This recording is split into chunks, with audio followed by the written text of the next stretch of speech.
Betul, seorang suami sudah punya istri, dia sudah punya tanggung jawab. Tapi suami yang baik adalah yang memberikan dukungan yang maksimal kepada istrinya agar dia berbuat baik kepada orang tuanya. Dan istri yang baik senantiasa mendukung suaminya untuk terus melakukan kebaikan kepada kedua orang tuanya. Tidak pernah ada perbedaan dalam Islam, baik itu orang tua ataupun mertua, sama hukumnya. Ketika kita berbuat baik kepada mertua, kita berbuat baik kepada kedua orang tua. Begitu kita maksiat berbuat dosa kepada mertua kita, sama seperti kita berbuat durhaka kepada orang tua kita. Mahkul barakah, akan dicabut keberkahan kalau orang tua kita pernah meneteskan air mata karena tingkah laku kita. Betul, kita sudah punya istri, jangan pernah istri menghalangi kita berbuat baik kepada kedua orang tua. Seorang ulama mengatakan, jika orang tua seseorang meninggal dunia, setengah berkah hidupnya dicabut Allah. Setengah berkah hidupnya dicabut Allah. Kenapa setengah berkah hidup dicabut Allah?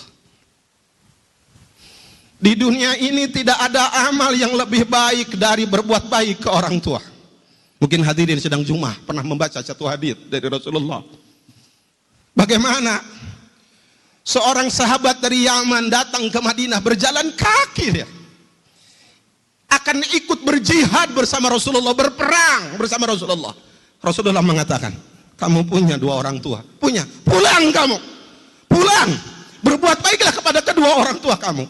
Jihad, berperang, mati syahid, itu di bawah kita berbuat baik kepada kedua orang tua kita.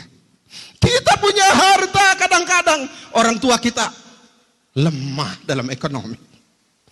Kita bisa anak kita sekolahkan tinggi-tinggi, tapi orang tua kita kekurangan. Anak yang soleh adalah anak yang senantiasa memperhatikan orang tua. Lebihkan perhatian kita kepada orang tua kita. Berikan perhatian maksimal kita kepada orang tua kita. Hidup kita akan berkah di dunia ini. Makanya kita harus sedih kalau ada anak SMA, anak SMP yang melawan orang tuanya. Negara bangsa kita tidak akan pernah berkah kalau ada anak yang durhaka kepada orang tuanya.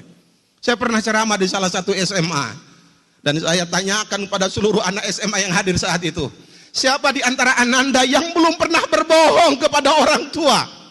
Semua anak, tidak ada yang mengacungkan tangan. Berarti semua anak pernah berbohong kepada orang tua.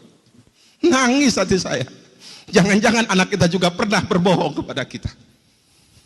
Orang tua segala-galanya buat kita. Kenapa berkah seseorang dicabut? Setengahnya kata seorang ulama, ketika orang tuanya meninggal dunia, tidak ada orang yang tiap hari mendoakan anak dengan ikhlas selain orang tua. Tidak ada orang yang simpati kepada anak tiap hari selain orang tua. Tidak ada orang yang simpati kepada anak selain orang tua. Anak sakit, orang tua tambah sakit. Anak sedih, orang tua tambah sedih. Anak sukses, orang tua kadang-kadang tidak bisa menikmati kesuksesan anak. Dia hantarkan anak sampai sukses kuliah. Kemudian orang tua pun berpikir, bagaimana anak saya cari kerja. Begitu anak kerja, anak lupa sama orang tuanya, ingin segera menikah. Dan dengan bangga dan bahagia, orang tua mengantarkan anaknya menikah. Ketika anak punya cucu, orang tua bahagia lagi dengan cucu yang dilahirkan dari anaknya. Luar biasa. Wajar kalau ada orang mengatakan tak akan pernah kita bisa untuk membalas orang tua kita. Dan Rasulullah mengatakan itu.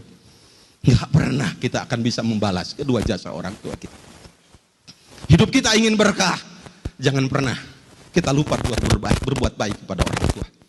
Hidup kita ingin bahagia, jangan pernah di bangsa dan negara ini ada anak yang durhaka kepada orang tuanya. Mari kita bimbing adik-adik kita dan kita bimbing diri kita agar patuh kepada orang tua kita dengan sebaik-baiknya.